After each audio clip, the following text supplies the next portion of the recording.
Let's take it up with our media panel today. Mara Liasson is the national political correspondent for NPR.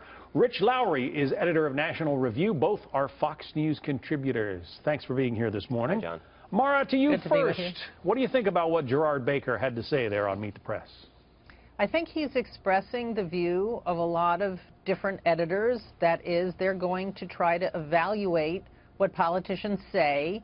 If they don't think they're speaking the truth, they're going to find the correct word. Either it's unsubstantiated, it's a falsehood. Sometimes it's going to be a lie. But the most important thing is when they do that, they're going to try to show evidence as to why they're making that charge.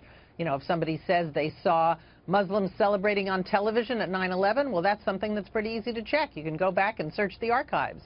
I don't think it's necessary to have some kind of hard and fast universal rule about what words you're going to use. He has taken all kinds of heat since making that comment, Rich, from people like Dan Rather.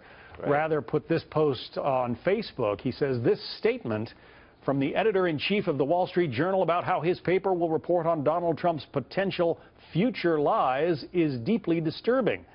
It is not the proper role of journalists to meet lies by hiding behind semantics and euphemisms. Our role is to call it as we see it based on solid reporting. When something is, in fact, a demonstrable lie, it is our responsibility to say so. What do you make of that? Well, not surprisingly, I think Dan Rather completely misses the point. And Gerard Baker was making a commonsensical and correct point, which is that lie has a very specific meaning. It doesn't mean you just say something that's wrong or unsubstantiated.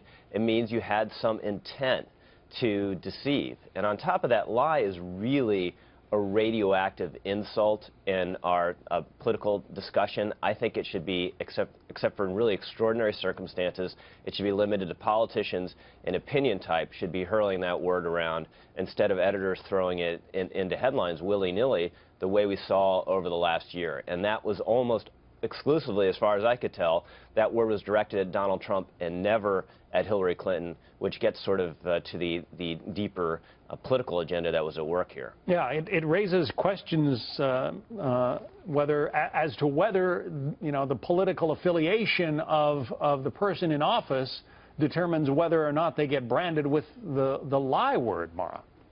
Are you sure that you never heard Hillary Clinton called a liar during this campaign? Not in the New York Times headline. What about the Benghazi? What about the server? Oh, in a New York Times headline. Yeah. Oh, is that what you're saying? Okay. Yeah. Lie was, believe me, both candidates were called liars many, many times.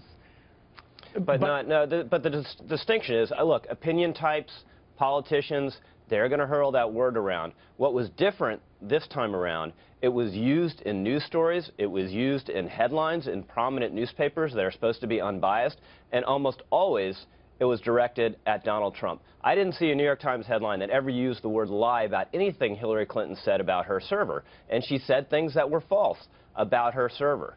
So I think a lot of people in the media, and certainly a lot of people on the left, think it's the job of the press not just to fact-check Donald Trump, which they should, but to oppose Donald Trump, and that's something else entirely, and that's wrong. Yeah, Mara, if for instance, a president says, if you like your doctor, you can keep your doctor, and then that turns out not to be the case, was he lying? Man. That's a big deal, and yes, and I think there's a debate to be had about whether he was lying or he thought it was true at the time, and it turned out not to be true. But look, it's the job of journalists to hold public officials accountable for what they say and to compare what they say to the facts, either at the time to prove that they knew what they were saying was false or as they turn out to be in the future.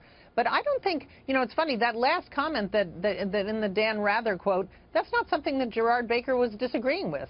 When he said, when he thinks somebody tells a lie, he's going to say it. But he's going to be really careful about applying that word because it has a specific meaning. Yeah, it does seem that there was this intention to goad Baker into, you know, criticizing Trump directly. And he was pretty plain, I thought, about saying, you know, if we find Trump or any politician is lying, we won't hesitate to use the word. It's just that you have to be careful in using it. Right, and it goes to a subjective state of mind, which is usually hard to determine.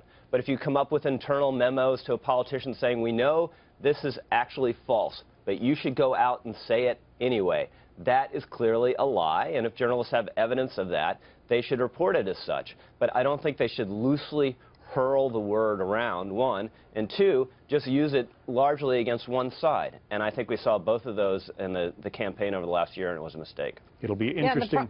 Real quickly, Mara, go ahead. No, I was just going to say that's the problem with everything. Fake news, lies, everything gets overused and then becomes meaningless. Interesting. Mara Liasson, Rich Lowry, good discussion. Thank you both. Thanks, John.